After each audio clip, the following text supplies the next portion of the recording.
The Bible says, ask and it will be given to you. Seek and you will find. Knock and the door will be open to you.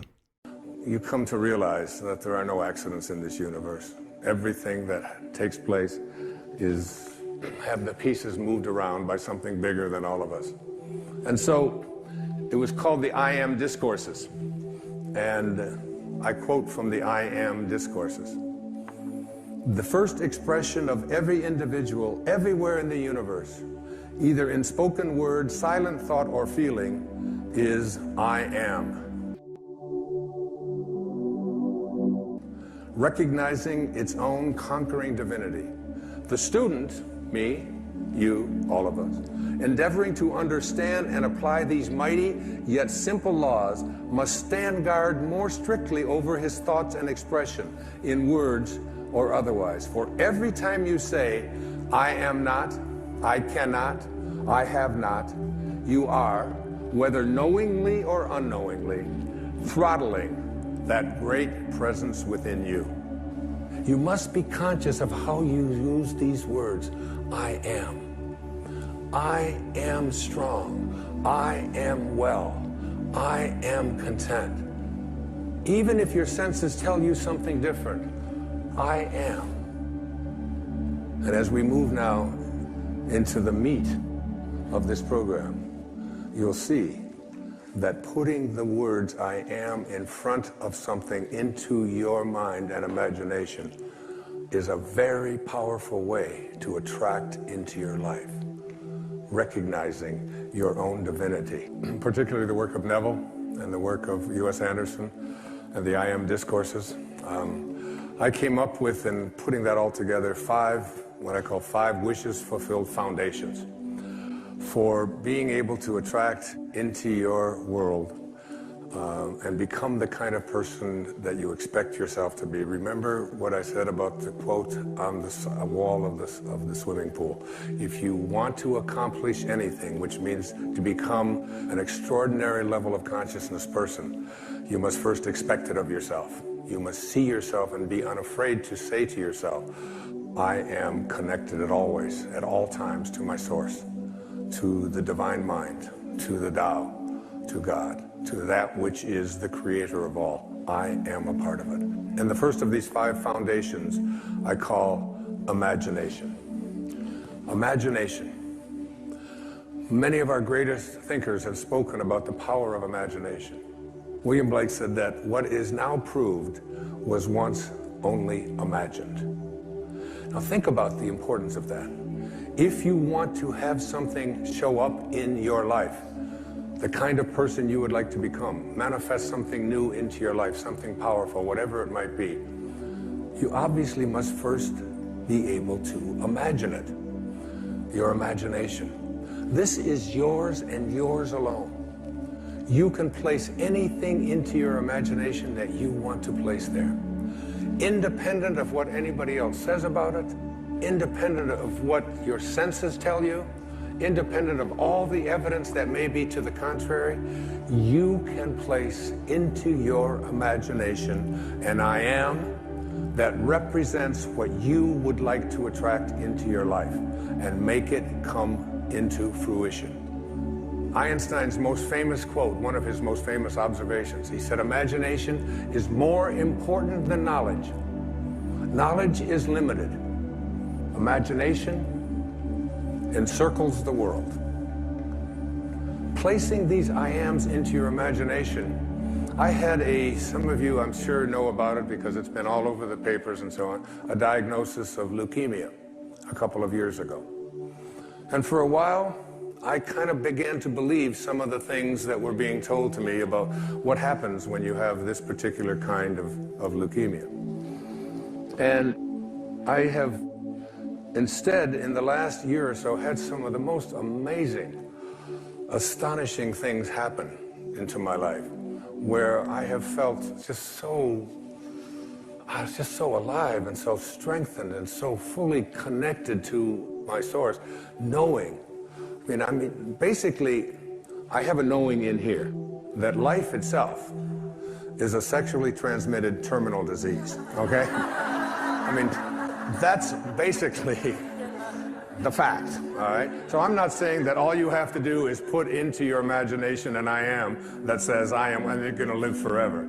That isn't, but every moment that you do have until you are called can be a moment of exquisite, extraordinary power living from that place. And that's the decision that I made. I have never felt so powerful as I have the last several years, since I recognized the power that I have in my imagination to place something there and live from it. Einstein once said, if you want your children to be intelligent, read them fairy tales. If you want your children to be more intelligent, read them more fairy tales. It's one of the reasons I've taken to writing children's books, to give children an opportunity to explore that thing called their imagination from the time that they're just little boys and little girls. And what I have in my imagination is a do not disturb sign. And it's like mentally inside, I've placed that in there. I do not anyone to disturb or try to change around anything that I have placed in there about what is possible for me. So you never want to place into your imagination any thought that you would not want to materialize. You never want to allow in your imagination to be contaminated by the way life used to be. Your imagination is yours. Don't let any other people influence you. Never allow people's ideas about what is possible or impossible for you to occupy your imagination. I've called it, throughout my life, I've called it being a scurvy elephant. When I was in the 3rd grade, I was living in a foster home out in Mount Clemens, Michigan, and I came home from school and I talked to Mrs. Scarf and I said, Mrs. Scarf, what's a scurvy elephant? And she said, where did you hear that? And I said, I don't know, Mrs. Poole, my 3rd grade teacher, was talking to the principal, Mrs. Smith, and she said Wayne Dyer was in his classroom and called me a scurvy elephant. So she got on the phone and she called up and the principal said, oh, that's Wayne. He gets everything mixed up. She didn't say that he was a scurvy elephant in her classroom. She said that he was a disturbing element in her classroom. A disturbing element is someone who has in their imagination the possibility that they can do anything, that all things are possible. Again, it's one of those great lines from the New Testament. With God, all things are possible. Now you tell me, what does that leave out? What does all things are possible leave out? That doesn't leave out the possibility that we can defy gravity, that we can soar, that we can heal ourselves, that we can create magnificent prosperity in our life, that we can change the world. I said at one of the breaks here to the audience here tonight, I really believe that if this message gets out there into the world, we can shift the consciousness of this planet. If enough of us begin to believe, we're placing into our imagination a world that we want to live in, that has no limitations, and that is based on living from a place of love and kindness and God consciousness and spiritual awareness, divine mind at work. I believe it's possible. If enough of us begin to believe that we can create that kind of a world, if public television can put on these kinds of programs, which is why I am a part of public television, because this is what they broadcast. This is what comes into our homes. The energy of all things are possible, not the energy of violence and hatred and, you know, and all of the silly stuff that you see so frequently on commercial and cable television, especially the violence and especially the rude communication between young children and their parents and so on. You don't see that here. It's why I'm here raising money for this station and all public television stations. Einstein, once again, this man of imagination, said logic will get you from A to B, but imagination will take you everywhere. That's the first of these wishes fulfilled foundations. The second foundation is very significant and very important. I call it living from the end. This is one of the harder ones for people to get, but I'd like you to go again to the New Testament. Look at Romans 4:17.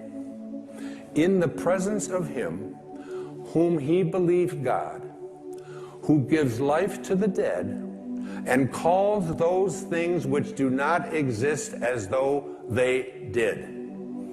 And calls those things which do not exist as though they did. Those are very important, significant words. You have to be able to call the things which you have not seen yet materialize and manifest into your physical world. You have to be able to say to yourself, I call those things that I would like to become as if they already do. And you place into your imagination fearlessly the I ams which you would like to create for yourself. And when it's time for me to write another book, I don't even know what it's going to be. I just know that it starts germinating inside me. And it's like a calling, it's like a passion. And I'm over there at my writing space. And before I do, I come up with the title. And before I even write one word, I did it with this book, Wishes Fulfilled. I take a jacket, this isn't even my book. And I take this jacket and I ask the art department at Hay House if they will please design a book with this title. And I put it around another book, which I have done, and I set it on my writing space next to Ralph Waldo Emerson and Jesus Christ picture and Paramahansa Yogananda and my children and the people that I love deeply and profoundly in my life. And I look at it with 3 white candles that I light every single time I sit over there. And I look at that jacket. And it's as if I call those things, the book does not exist. I call it as if it did. When my leukemia diagnosis came in, the information that was sent to me continuously was, it's incurable. This is something that you can't change. And I would say to my children who would send me this, I would say, I'd really appreciate it if you didn't send me that kind of stuff. And they'd say, what do you mean? Why, Dad? Why wouldn't you want us to send that? It says that right in there. I said, what part of I am well is it that you don't understand? Because I have placed that into my imagination. I have a wonderful quote by the man I've cited before. His name is Neville, and it goes like this.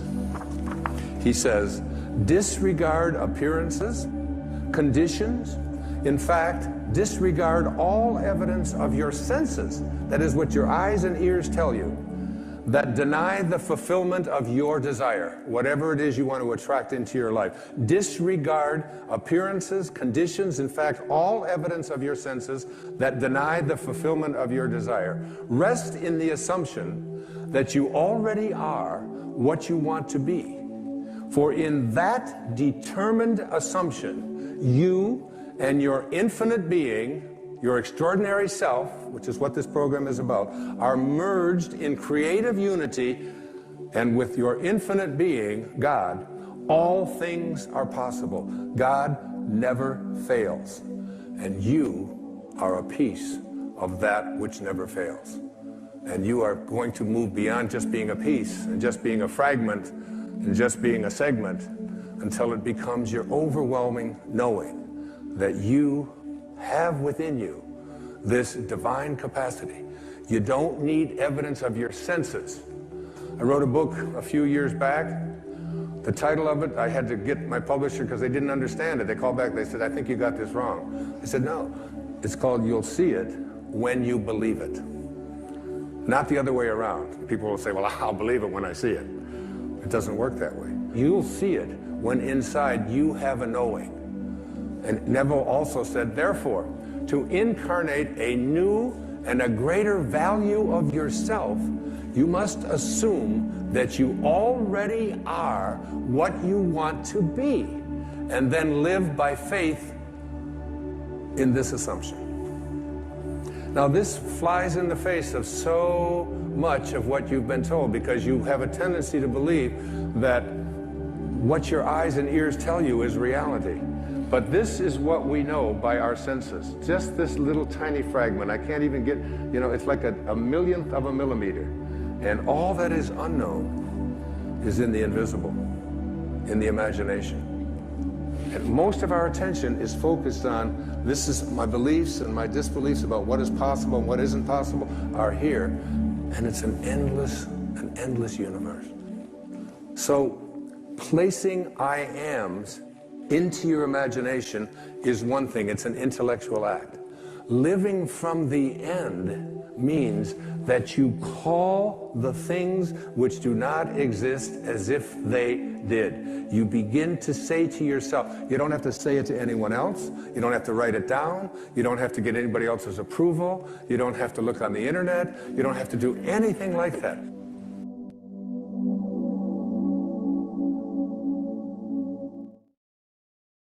Type Amen if you feel abundant.